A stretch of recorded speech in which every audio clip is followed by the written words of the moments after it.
உங்கள்கிட்ட யார் சொன்னா நடைபயிற்சி மட்டும் பண்ணால் வெயிட் குறையும் அப்படின்னு? 1 கிலோமீட்டர் நடைபயிற்சி பண்ணால் கூட 40லேருந்து 50 கேலரி மட்டும் தான் எரிக்கப்படும். இந்த வயரை இப்படி கட் பண்ணி பார்த்தீங்க அப்படின்னா இந்த மாதிரி ஆபத்தான கெட்ட கொழுப்பு இருக்கும். இந்த மாதிரி ஆபத்தான கொழுப்பு இருக்கும்போது கொஞ்சம் நடைபயிற்சி மட்டும் பண்ணால் வெயிட் குறையுமா? சொல்லுங்கள். கொஞ்சம் ஜூஸ் குடித்தா வெயிட் குறைஞ்சிருமா? கொஞ்சம் ப்ரோட்டீன் பவுடர் சாப்பிட்டா மட்டும் போதுமா வெயிட் குறையுமா? கொஞ்சம் வெந்தயம் சாப்பிட்டா போதுமா வெயிட் குறைஞ்சிருமா? கொஞ்சம் சியா சீடு மட்டும் சாப்பிட்டா போதுமா? கொஞ்சம் பாவக்காய் ஜூஸ் மட்டும் குடித்தா போதுமா? கொஞ்சம் சுரக்காய் ஜூஸ் மட்டும் குடித்தா போதுமா?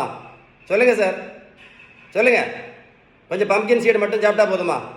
கொஞ்சம் ப்ளூபெர்ரி மட்டும் சாப்பிட்டா போதுமா? யோசிச்சு பார்த்தீங்களா? வெயிட்டை குறைக்கணும்னா ஒரே ஒரு வழி மட்டும்தான் இருக்குது. நம்ம வீட்டில் சாப்பிட்ற உணவில் உள்ள விகிதம், நல்ல கொழுப்பு சத்து, விட்டமின் சத்து, இனிப்பு சத்து, தாது பொருட்கள் சத்து, புரதம் சத்து, ஷீபன் பேலன்ஸ்டு டயட். நம்ம வீட்டில் சாப்பிட்ட உணவுள்ள விகிதம் கரெக்டாக இருந்தால் மட்டும்தான் என்ன பண்ண முடியும்? வெயிட்டு குறைக்க முடியும். இன்னைக்கு நிறைய பேர் இந்த வெயிட்டை குறைக்க முடியாமல் மிக ஆபத்தான இன்சுலின் ரெசிஸ்டன்ஸ்னால கஷ்டப்பட்டுட்டு இருக்காங்க.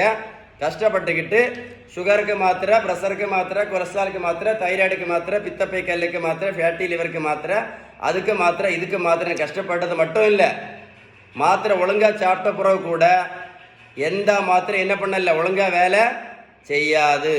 இந்த மாதிரி அடி வயிற்று கொழுப்பு இருக்கும்போது நீங்கள் மாத்திரை ஒழுங்காக சாப்பிட்டா கூட எந்த மாத்திரை ஒழுங்காக வேலை செய்யாது.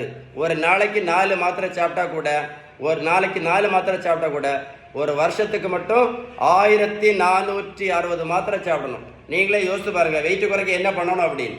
இந்த தம்பியை பாருங்கள், 70 கிலோ வெயிட்டு குறைச்சிருக்கேன். 140 70 கிலோ. கொஞ்சம் ப்ரோட்டீன் பவுடர் சாப்பிட்ட உடனே 70 கிலோ கரையுமா? கொஞ்சம் ஜூஸ் குடிச்சோடனே 70 கிலோ கரைஞ்சி போயிருமா? 1 கிலோ நடைபயிற்சி மட்டும் பண்ணோன்னு கரைஞ்சி போயிருமா எல்லாமே? சொல்லுங்கள். கொஞ்சம் ப்ளூபெர்ரி சாப்பிட்டோன்னு எல்லாம் கரைஞ்சி போயிருமா? என்ன முக்கியம்? வெயிட்டை குறைக்கணும்னா என்ன முக்கியம்? Balanced diet. நம்ம சாப்பிட்ட உணவுல விகிதம் கரெக்டாக இருந்தால் மட்டும்தான் என்ன பண்ண முடியும்? வெயிட்டை குறைக்க முடியும். இன்னைக்கு நிறைய பேர் வெயிட்டை குறைக்க முடியாமல், வெயிட்டை இப்போ குறைக்காம வயசான காலத்தில் படுக்கையில் படுத்து கிடக்குறாங்க. 4 மாதம் இந்த மாதிரி படுத்திங்கன்னா முதுகில் என்ன வரும்? புண்ணு வரும்.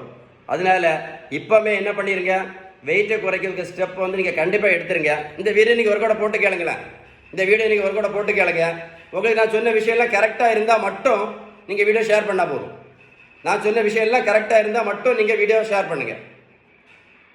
ஷேர் பண்ணிங்கன்னா நிறைய பேர் யூஸ்ஃபுல்லாக இருக்கும். வீடியோ ஒர்க் அவுட் போட்டு கேளுங்க சார். 4 விஷயம் பண்ணுங்கள். கரெக்டாக இருந்தால் மட்டும் ஷேர் பண்ணுங்கள், ஒரு லைக் பண்ணுங்கள். நான் கரெக்டாக பேசியிருக்கேன் அப்படின்னா கமெண்டில் OES எஸ்ன்னு டைப் பண்ணி அனுப்புங்க. மறக்காமல் இந்த வீடியோ சேவ் பண்ணி வைங்க. இந்த வீடியோ சேவ் பண்ணி வச்சுக்கிட்டு இந்த வீடியோ நீங்கள் ஒர்க் அவுட் போட்டு கேளுங்க. நான் சொன்ன விஷயம் எக்ஸலண்ட்டாக இருக்கும். 1 கிலோமீட்டர் நடைபயிற்சி பண்ணால் கூட 40லேருந்து